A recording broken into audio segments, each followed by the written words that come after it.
नमस्कार, मैं हूं आपके साथ ज्योत्सना बेदी। आयुर्वेद के खास हेल्थ शो संजीवनी में आप सभी का स्वागत है। संजीवनी ताकि स्वस्थ रहें आप।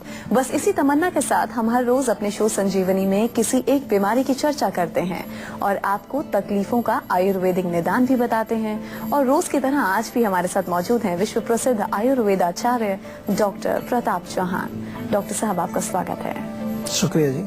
आमतौर पर खर्राटे की समस्या अमूमन हर किसी में देखने को मिलती है, लेकिन अगर सोते समय तेज आवाज के साथ खर्राटे आते हैं तो इसे आप नजरअंदाज अगर करते हैं तो ये आपके दिल और दिमाग दोनों के लिए खतरनाक साबित हो सकता है। आज संजीवनी में आपको डॉक्टर साहब बताने वाले हैं कि आखिर ये खर्राटे आते क्यों हैं और आप इनसे छुटकारा कैसे पा सकते हैं। इसके साथ ही संजीवनी टिप्स में हम जानेंगे जैतून की पत्तियों के फायदे कौन कौन से हैं। लेकिन आइए उससे पहले हम जान लेते हैं कि आखिर ये खर्राटे जो आपको आते हैं रात को सोते समय, ये खतरनाक क्यों हैं।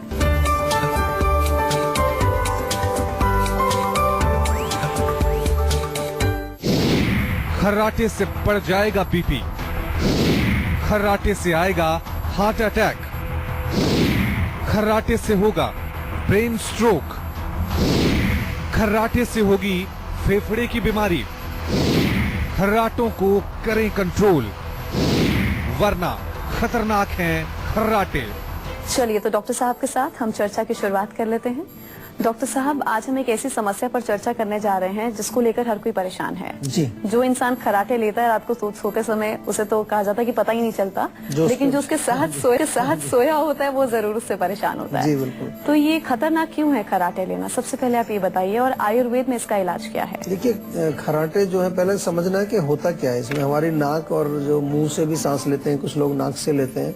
जब हम बहुत तेजी से हवा जाती है और वहाँ पर जो वायु का फ्लो इतना ज्यादा है और वहाँ हमारा जो कहें कि जो हमारा विंड पाइप है वो थोड़ा सा सकरा है गले में खास तौर से, तो वो जब तेज फ्लो ऑफ एयर आता है, टर्बुलेंस काफी तेजी से आता है वो, और वहाँ पर वो जाकर के उसको बिल्कुल भीड़ा सा जो एक नैरो पाइप मिलता है, तो वहाँ पर वो तेजी से आवाज करता है। तो कुछ लोगों में देखा होगा आपने कि जब वो खर्राटे ले रहे होते हैं तो बहुत तेजी से वो वायु अंदर लेते हैं, खींच करके सांस लेते हैं। एक तो ये कारण इसका, एक तो ये इसका जो है समझना जरूरी है कि है क्या। दूसरा, कुछ लोगों में यहाँ बहुत ज्यादा बलगम जमा होता है, या मोटापा जिसमें ज्यादा होता है, या फिर डबल चिन जिसको बोलते हैं कई लोगों की होती है, उनमें खर्राटे जरूर आते हैं। लेकिन पतले लोगों में भी खर्राटे आते हैं, ऐसा नहीं कि मोटे लोगों में ही आते हैं। आमतौर पर अगर देखें तो मेल्स में लगभग 50% ऐसा है कि 50% लोग खर्राटे मारते हैं। अगर रोज नहीं मारते तो कभी कभी। और फीमेल्स में भी अराउंड 30% की संख्या में ऐसा देखा गया है कि दे ऑल्सो स्नोर। तो पहली चीज है कि इसको समझना है, लेकिन definitely it can be dangerous. हमारे स्वास्थ्य के लिए ये नुकसानदेह हो सकता है, इसलिए इसको ठीक करना बहुत जरूरी है। बिल्कुल, अगर हम लोग खर्राटों की अनदेखी करते हैं तो कई बीमारियां जन्म ले लेती हैं जिसके हम खुद ही जिम्मेदार होते हैं। तो ऐसे में कितने खतरनाक है ये भी बता दीजिए। देखिए, खतरनाक इसलिए है कि क्योंकि सांस आपको नाक से लेने या मुंह से आपको जो ऑक्सीजन तो चाहिए पूरी बॉडी में, अगर हमें ये प्रॉपर नहीं मिलेगा तो हमारे जितने भी बॉडी के ऑर्गन्स हैं उनमें सब में जो है आगे चल के ऑक्सीजन की सप्लाई कम हो जाएगी। या फिर जो है गले में आपने देखा होगा कि गले में अगर कोई किसी तरह का रोग है, कोई अंदर से टॉन्सिलाइटिस है या कुछ और है, ये भी जो है कई बार इसके साथ जोड़ते हैं। कुछ रोग आपने सुने होंगे जैसे कि स्लीप एपनिया हो जाता है, लोगों को रात को सोते समय सांस पूरा नहीं आता, आगे चल के हार्ट की प्रॉब्लम उनको हो सकती है और कई प्रॉब्लम्स हो सकती हैं।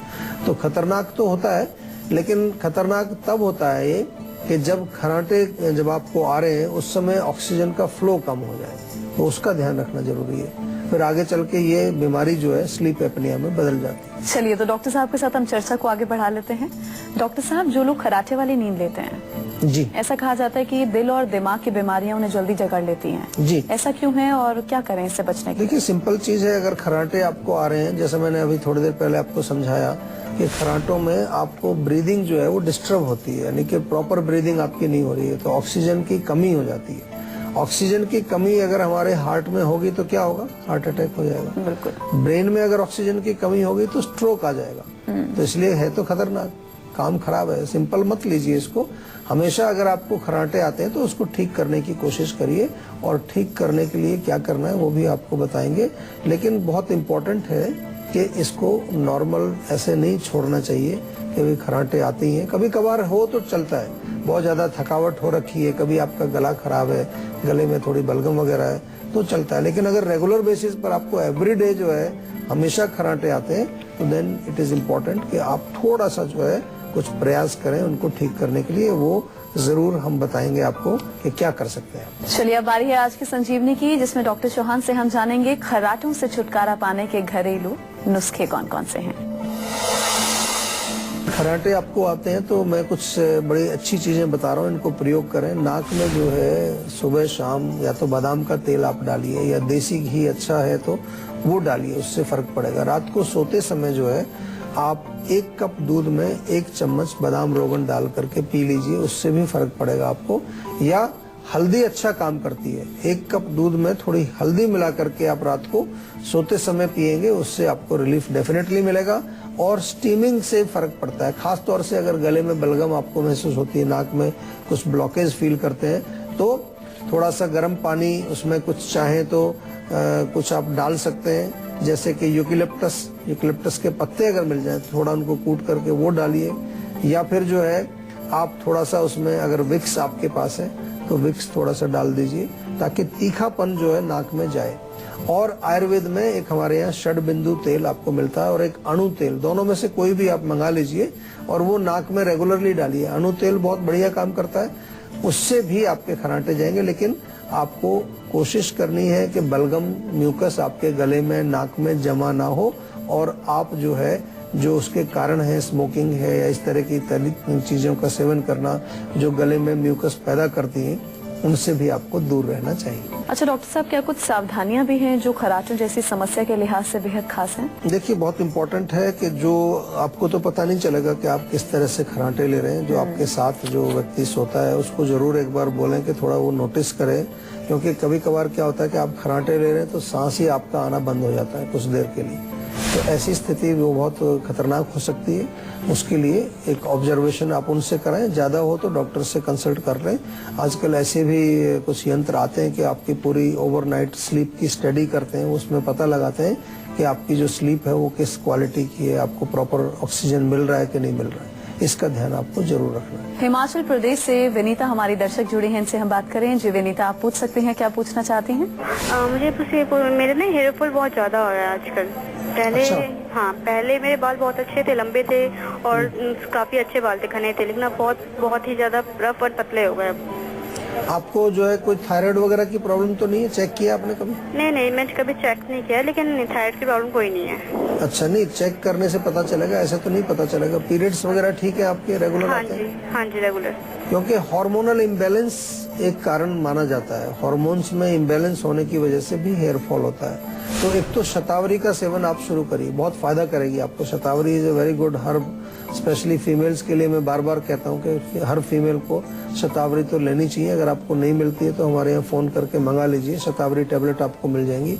2 गोली सवेरे, 2 गोली शाम को रेगुलर तरीके से आपको खाना है। दूसरा जो है, ऑयलिंग बहुत इंपॉर्टेंट है। बालों में रेगुलर तेल लगाना चाहिए, सप्ताह में कम से कम 2 दिन 3 दिन, ज्यादा लगा सकते हैं तो और भी अच्छा है। अच्छी तरह से ऑयलिंग करें तो उससे भी बाल आपके मजबूत रहते हैं, घने बाल होते हैं। और खाने के लिए जरूर आवश्यकता है कि कुछ ऐसी चीजों का सेवन करें जो कि बालों को पोषण देती हैं। हरी सब्जियां बहुत अच्छी हैं, और पालक है या हरे साग जो होते हैं, गाजर का सेवन आप कर सकते हैं। एप्पल अगर खाएंगे वो भी बहुत अच्छा है। या कुछ न्यूट्रिशियस भोजन आप रेगुलरली खाएं तो उससे आपके बाल अच्छे बने रहेंगे। लेकिन बालों का कोई और कारण अगर लगता है आपको, जैसे कि हमने हार्मोन्स की बात की, थायराइड की बात की, तो उसके लिए एक परामर्श जरूर आपको लेना पड़ेगा। और उसके लिए हमारे डॉक्टर्स आपकी सेवा में हमेशा हाजिर हैं। कभी भी आप फोन करके उनसे बात करिए, अच्छी तरह से कंसल्टेशन करके अपने रोग को अच्छी तरह से समझना, ये आपके लिए बहुत जरूरी है। सोनू जुड़े हैं चंडीगढ़ से। जी सोनू, आप पूछ सकते हैं, क्या पूछना चाहते हैं? हाँ जी, नमस्कार डॉक्टर साहब। नमस्कार जी, नमस्कार। सर, मेरी उम्र 25 साल है। अच्छा। मेरा ज्यादातर बाहर का खाना वगैरह होता है नौकरी वगैरह की वजह से जी। तो उसकी वजह से मेरे पेट में हमेशा तकलीफ वगैरह रहती थी, दर्द वगैरह होना या गैस बन जाना, भारीपन रहना, ये चीजें होती थी। अच्छा तो उसके चलते मैंने जांच कराई तो उन्होंने बताया कि लीवर बढ़ा हुआ है। अच्छा। तो इसके लिए सर कुछ बताइए, ठीक कीजिए। देखिए, मुझे लिवर के लिए तो आयुर्वेद में बहुत अच्छी अच्छी दवाइयाँ हैं, कोई घबराने की जरूरत नहीं है। लेकिन सबसे पहले आपको अपना डाइजेस्टिव सिस्टम ठीक करना है। ये लिवर भी हमारा डाइजेस्टिव सिस्टम के अंदर ही आ जाता है, पाचन का काम करता है। तो उसके लिए आपको बहुत इम्पोर्टेंट है कि कुछ ऐसी चीजों का सेवन करिए जो आपके डाइजेस्टिव सिस्टम को फायदा पहुंचाती है। सौंफ बहुत अच्छी है, खाना खाने के बाद 1 चम्मच सौंफ चबा करके आप सेवन करिए। या आप डाइजेस्टॉल, एक हमने एक जीवा में एक प्रोडक्ट बनाया है डाइजेस्टॉल, जो भी खाएं सब चीज पचाता है वो। और वो बड़ा अच्छा एक टेस्टी पाउडर फॉर्म में है, पाउच के फॉर्म में आपको मिलता है। वो जरूर खाइए, आप रेगुलरली खाइए। लिवर को और अच्छा बनाना है तो पपीते का सेवन करिए, पपीता बहुत फायदा करता है। और ताजा घृत कुमारी एलोवेरा का थोड़ा अंदर से गूदा निकाल करके सुबह 1 चम्मच 2 चम्मच वो भी खाएंगे, उससे भी आपका लिवर अच्छा हो जाएगा। लेकिन जैसा कि हम बार बार समझाते हैं आपको, कोई भी अगर प्रॉब्लम आपको और है या प्रॉब्लम ठीक नहीं होती है तो आप फिर प्रॉपर एक कंसल्टेशन लेके उसकी आयुर्वेदिक दवाइयाँ जरूर लें। लखनऊ से विजय जुड़े हैं। जी विजय, आप पूछिए, क्या प्रॉब्लम है आपकी, क्या पूछना चाहते हैं? हाँ सर, प्रणाम सर। जी नमस्कार। सर मुझे पिछले कुछ समय से सुबह सुबह जब मैं उठता हूँ जी तो काफी खांसी आता है। अच्छा, छींके भी आती है? छींके? नहीं सर, छींके नहीं आती है। एक्चुअली जब मेरी खांसी आती है सर, तो काफी देर खांसने के बाद जब मेरा थोड़ा वॉमिट हो जाता है, अच्छा, तब मेरी खांसी सर कम होती है। इसके लिए मैंने खांसी की काफी दवाइयाँ की सर। कुछ समय तो आराम रहता है, लेकिन फिर 1 हफ्ते 15 दिन बाद फिर से यही दिक्कतें शुरू हो जाती है। जी देखिए, इसमें कुछ ज्यादा घबराने वाली बात नहीं है। आपको जैसा आपने बताया कि अंदर बलगम है, सुबह उठते हैं तो खांसी आती है, बलगम निकल जाती है तो रिलीफ मिल जाता है। तो मुलेठी बहुत अच्छी है इसके लिए। मुलेठी की लकड़ी मिल जाए, उसको चबाइए दिन में थोड़ा थोड़ा करके 2-3 बार। या पाउडर मिल जाता है, पाउडर को आप सेवन करिए शहद में मिला करके या गर्म पानी में घोल करके पी लीजिए। तो उससे आपको बहुत फर्क पड़ेगा, तुरंत फर्क पड़ेगा। और बड़ी अच्छी बात यह है कि कोई साइड इफेक्ट नहीं है किसी तरह का।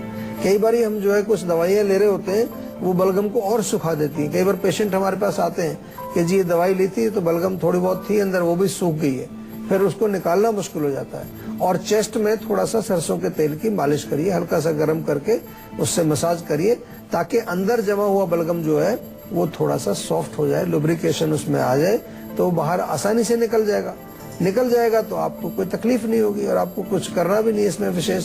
तो मुलेठी का सेवन आपको करना पड़ेगा। बिहार से सुमित जुड़े हैं। जी सुमित, आप पूछिए, क्या पूछना चाहते हैं? नमस्कार डॉक्टर साहब। जी नमस्कार। जी सर, जो मेरी मदर है उनको रात को जो नींद नहीं आती है। अच्छा, सोती नहीं है वो रात को। देखिए, नींद आने के लिए माइंड को रिलैक्स करना बहुत जरूरी है। माइंड जब तक शांत नहीं होगा, माइंड में नसों में तनाव अगर रहेगा तो नींद नहीं आएगी। तो एक हम बार बार आपको समझाते हैं कि नसों को रिलैक्स करने के लिए oil massage is very good. कोई भी तेल आप ले लीजिए, घर में आपके कोई होगा, सरसों का तेल, तिल का तेल, अच्छी तरह से खूब जड़ों में, उसके बालों की जड़ों में उंगलियां डाल करके तेल की मालिश करनी है। दूसरा, तलवों की मालिश रात को सोते समय करनी है। और एक बढ़िया सा नुस्खा मैं आपको बता रहा हूँ, इसको आप उनको देंगे तो नींद अच्छी आएगी। रात को जब सोती हैं वो, तो 1 कप दूध गरम उसमें थोड़ा दालचीनी का पाउडर डाल करके, 1-2 इलायची भी उसमें डाल दें, छिलका उतार के, उसके जो बीज होते हैं, तो वो अगर सेवन करेंगी तो उससे थोड़ा सा उनको नींद आएगी। लेकिन फिर भी अगर नींद नहीं आती है तो जीवा की स्लीप वेल टैबलेट याद रख लीजिए। स्लीप वेल टैबलेट हमारी जीवा की बहुत अच्छा काम करती है, कोई नुकसान नहीं है, साइड इफेक्ट नहीं है। रात को 2 गोली लें, आराम से मस्त नींद आती है। ये आप उनको जरूर दीजिए। और इसके अतिरिक्त फिर भी कोई समस्या है तो हमारा नंबर आपके पास है, इस नंबर को आप कभी भी फोन करके हमारे चिकित्सकों से, आयुर्वेदिक डॉक्टर से बात करके अपने रोगों को ठीक कर सकते हैं। फरीदाबाद से धीरज जुड़े हैं, इनसे बात कर लें। जी धीरज जी, आप पूछिए, क्या पूछना चाहते हैं? जी मैम, मेरे काफी फेस पे पिंपल हो रहे हैं मैम। पिंपल्स हो रही है फेस के ऊपर? जी। अच्छा, तो उसमें क्या होता है, मतलब वो लाल रंग की होती है थोड़ी? जी हाँ जी, ये लाल होती है काफी, और उसके बाद मतलब जलन होती है उसमें? जी नहीं। खुजली होती है? जी कभी कभार। या कुछ नहीं होता? कभी कभी होती है कुछ। अच्छा, मतलब कुछ विशेष लक्षण नहीं है, केवल उसमें आपको नहीं बाहर वो निकलती हैं? जी। तो एक तो जो है, आप घर में आपके हरा धनिया होता है, हरा धनिया पीस करके वहाँ लेप करिए, या जायफल मिल जाएगा आपको किचन में, जायफल को पत्थर पे घिस करके थोड़ा पानी के छींटे मार के उसका पेस्ट जो है वहाँ रेगुलर अप्लाई करिए। दूसरा, पेट साफ रहना चाहिए आपका, उससे बहुत फर्क पड़ेगा। रात को सोते समय 1 चम्मच त्रिफला चूर्ण आपको रेगुलरली लेना चाहिए, उससे आपको जो है 2-3 हफ्ते में आप देखेंगे कि बड़ा अच्छा इंप्रूवमेंट आपको आ गया। लेकिन अगर वहाँ ज्यादा कोई दाग धब्बे पड़ गए हैं, गांठें बन गई हैं, तो आयुर्वेद में हमारे बहुत अच्छी दवाइयाँ हैं, इंटरनल खाने वाली दवाइयाँ हैं। उसके लिए फोन करके हमारे आयुर्वेदिक जो डॉक्टर्स हैं उनसे आप परामर्श लें, बातचीत करें और अपने रोग को बिल्कुल जड़ से ठीक कर लें। तो अगर आप भी अपने हेल्थ से जुड़ी समस्याओं का समाधान चाहते हैं तो आप इस नंबर पर कॉल कर 0129404004 पर अपना नंबर रजिस्टर करवा सकते हैं। उसके बाद डॉक्टर चौहान के पैनल के डॉक्टर आपको खुद फोन कर आपकी सेहत से जुड़ी समस्याओं को सुलझाएंगे। और इसी के साथ यहाँ हम रुकेंगे एक ब्रेक के लिए। ब्रेक के बाद बारी है आज की संजीवनी टिप्स की, जिसमें डॉक्टर साहब से हम जानेंगे जैतून की पत्तियों के सेहतमंद फायदे कौन कौन से हैं। एक छोटे से ब्रेक के बाद जल्द लौटेंगे। आप देखते रहिए संजीवनी।